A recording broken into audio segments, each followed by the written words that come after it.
Tout est parti de ce petit grenat rouge. J'aimais l'idée qu'il ressemble au dernier cœur vivant d'un ancien navire abandonné en mer. Je voulais le capturer dans un bijou unique, et j'ai pensé à un gouvernail. Alors j'ai commencé à dessiner des formes irrégulières, organiques. Ensuite, je suis venue fondre sur papier des bâtons de cire perdus. On vient ajouter couche par couche la cire sur le dessin, jusqu'à voir la forme que l'on désire émerger enfin. Une fois le modèle terminé, il part chez le fondeur. Et c'est toujours une sensation étrange parce qu'à ce moment-là, on ne contrôle plus vraiment ce qu'il va devenir.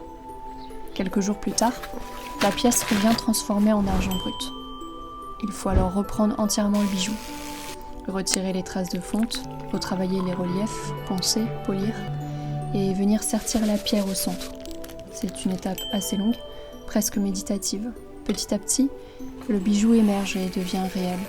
Je voulais obtenir l'effet d'un vieux fragment, un peu malmené par les courants et les coraux des fonds marins, comme un fragment remonté des profondeurs. Je crois que ce pendentif parle un peu des choses qu'on continue de porter en soi, même après avoir perdu le cap. Je suis curieuse de savoir ce que cette pièce évoque pour toi, alors n'hésite pas à me le dire en commentaire. Elle fait partie de la collection Marée Montante, des artefacts d'un monde oublié sous la mer. Tu peux la découvrir sur mon site amalgameatelier.com.